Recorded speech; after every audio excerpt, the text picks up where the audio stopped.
honest. Men and people will fight you down. Tell me why. When you see Jah light. Let me tell you, if you're not wrong, then why? Everything is alright. So we gonna walk. Y'all still have your thinking caps on? Your hypothetical thinking caps?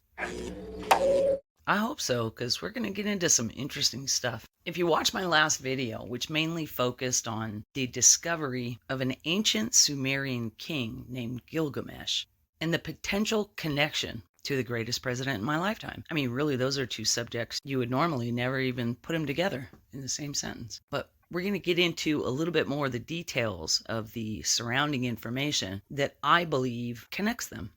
Hypothetically speaking, of course. So I've been sitting here having a which came first, the chicken or the egg argument. With myself, mind you. Which come first, the chicken or the egg? And I think I've decided what avenue I want to take to share some of these details. I originally had not planned on diving into some of this deeper stuff so quickly, but it's really unavoidable. I've been watching world events unfold, different truths being disclosed, and I think it's time I just go ahead and dive on into some of this stuff. Let's begin. Shall we? Where to start? This has been one of my biggest struggles all along. I need to explain D, but in order to explain D, you need to know A, B, and C. A, B, C, E, D, F, 1, 2, 3. But without knowing D, A, B, and C are unbelievable. Does that make any sense? What the hell did I just say?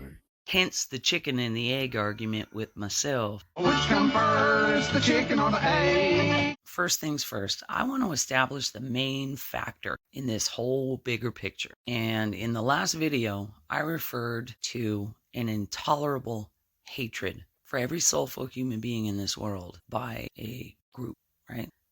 And you've heard me countless times refer to a diabolical enemy in every single one of my videos. So what if there was one core group, a common enemy that we are all facing? And what if the greatest president in my lifetime really is standing in their way because they want to get to us? What if this core group, this diabolical enemy, has been attempting to remove us from the face of the earth by infiltrating secret societies all throughout history?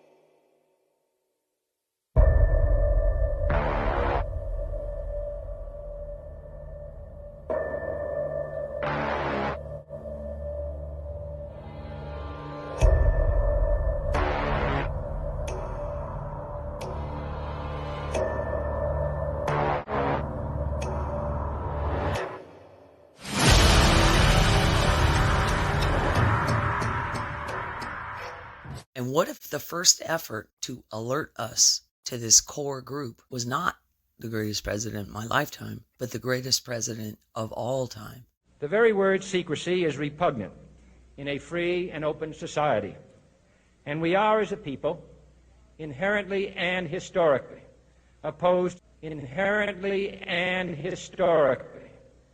opposed to secret societies, to secret oaths, and to secret proceedings. And what if the key to unlocking the mystery of all of this is understanding the moment of our creation? And I'm not talking about our physical birth into this world. I'm talking about the creation of the source of life that made it possible for us to come to be. And God said, "Let there be light." And there was light. And God saw the light that it was good. I wanted to start with one of the most well-known verses in the King James Version of the Bible. Hopefully that will grab everyone's attention. But as I've stated before, focusing only on the King James Version of the Bible will limit you in your understanding of who we are, where we are and why we're here. Then commandest thou a fair light to come forth of thy treasures. This light was Christ. If you haven't heard of Zen Garcia, you need to familiarize yourself with this man's work. I'm going to put the link to his YouTube channel in the description. This gentleman not only reviews biblical scriptures, he studies and reviews everything. If you're at all interested in understanding the nature of this core group that I speak of, if you're interested in different world mysteries, ancient cultures, even the nature surrounding why little ones are required to serve the purposes of the elite.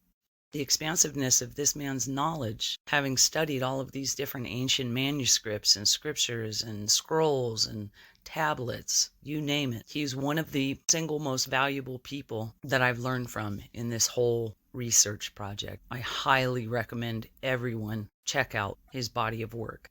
In Revelation, it says that he is the light of the world. And so when God said in chapter 1, verse 3, let there be light, or light be, this was when Christ was brought forth as that light, and the angels who were sitting in darkness recognized him as the Son of God and as the leader over the angelic hierarchy. By just expanding on that little piece of information right there, we can effectively begin to piece together, I don't even know how to say this, the moment that sparked this war. When you get into the Dead Sea Scrolls in the Nag Hammadi library, you'll come to understand and realize that in the Bible, in Genesis, where it states, and God said, let there be light, that light was not the sun. It wasn't a light bulb. It wasn't a Bic or a matchbox. It was a divine spark. What was translated as light should have been conveyed as divine spark. And that divine spark, the source of that divine spark, was Jesus. I know I referenced this in one of the videos that I did in response to some controversy surrounding Mr. Ryan Upchurch. There was a saying in the Gospel of Thomas, which was found in the Dead Sea Scrolls. Verse 77. Jesus said, "It is I who am the light which is above them all. It is I who am the all. From me did the all come forth, and unto me did the all extend. Split a piece of wood, and I am there. Lift up the stone, and you will find me there." So from this, we can effectively conclude that the essence of Jesus is not out there, it's within each of us. Rather, the kingdom is inside of you, and it is outside of you. When you come to know yourselves, then you will become known, and you will realize that it is you who are the sons of the living Father. However, when the realization is made of who we each truly are, the one consciousness that moves through everything, and that all power comes from within, we can live in an ascended and rich way. The kingdom is inside of you, and it is outside of you. You literally manifest your outside circumstances from within. To a good majority of you, all of that already makes sense. If you search your heart, you'll realize we've always somehow believed that we're not human and occasionally having a spiritual experience, but we're actually spirits having a human experience. I don't think this body's really a body. I think it's some kind of transport unit for something else altogether. The question is, what? Are you still with me? I hope I'm making this easy to follow, because I know on its face it probably looks like I've drifted off the beaten path. And I know a lot of this might challenge what you currently believe. I know it did me. But if you're about finding the truth and you're about finally solving mysteries and questions that have remained in your mind your whole life, my best piece of advice is to start from scratch. Empty your mind. And moving on, put forth your best effort to try and understand everything that's been hidden from us. Mind and body strong now, Grasshopper. To sum all that up, the moment El Padre, the Creator, the Most High, brought forth the light of Christ, that was the moment of our creation. We are all connected to that light source. And in that moment, that light, the light of Christ, became the chief's preeminent creation. But he had other creations. One specifically believed themselves to be the greatest of all time.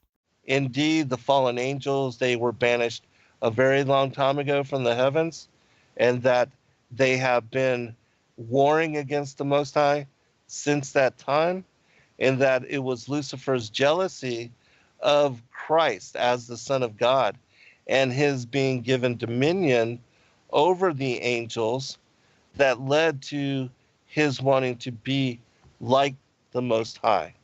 Every belief structure, whether it be a religious faith, a spiritual discipline, or some type of mythological cultural belief, each have some variation of the story of this event. For now, however, we're going to maintain the Christian perspective. Lucifer. This angel stirred hatred, envy, and revenge. He placed himself above his peers, believing his glory to be equal to God. This turned into a war in heaven, which resulted in God hurling Satan and his followers from heaven into a fiery pit below. Another point of this story that's noteworthy is when it came to be known that Christ was given dominion over all, including the hierarchy of angels. There wasn't an instantaneous rebellion. It was only Lucifer, who many believe was the archangel Samael. And so it's important to understand that Lucifer went to each angel one by one and got in their ear and slowly poisoned their mind and turned them against the Most High, the Creator. And in the end, 1/3 of the angels joined Lucifer, or Samael. 1/3 also joined Michael, who became the Most High's top angel. He was the strongest. And what happened to the other third? Well, they were undecided.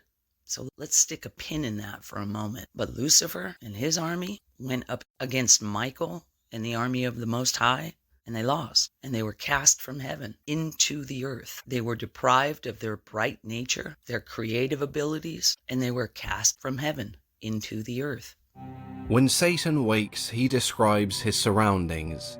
A dungeon horrible on all sides round, as one great furnace flamed, yet from those flames no light, but rather darkness visible. For those rebellious, here their prison ordained in utter darkness, and their portion set as far removed from God and light of heaven. When a battle is lost, the honorable warrior has enough humility to admit defeat. It's an old school code. From where I come from, the warrior who lost usually gives props to the guy who just kicked his ass. But that requires honor. It's not the case here. So instead of admitting defeat, came up with another plan. Despite the predicament they find themselves in, Satan feels no regret for his rebellion against God. In fact, he sees this time as a period of regrouping before they launch their next attack. Beelzebub is not so convinced. After witnessing their failure the first time, he questions whether God can be defeated. Satan doesn't dismiss this idea. Rather than another battle head-on, he suggests a new tactic. God has many beloved creatures, and so what if they were able to corrupt them using their powers and the allure of evil? Rather than another battle in heaven, what Satan is recommending is a proxy war, halfway in between heaven and hell, using God's favorite creations. So with a new plan in place, they decided to do a little recon. Flying above, they scour the land and come to the conclusion that it's better to reign in hell than serve in heaven. Better to reign in hell than serve in heaven. Once on land, Satan calls out to his fellow fallen angels and beckons them to his cause. If every soulful human being in this world is a form and representation of the body of Christ, that means these angels or deities or aliens hate our guts, would it not? No one has to follow a strict religious theology to look around and see what's happening in the world. War was waged and a battle has ensued for a very, very long time. And the battlefield is our minds, guys. Now, I was hoping I could get a lot more in this video because this goes deep. And unfortunately, we're about to run out of shit.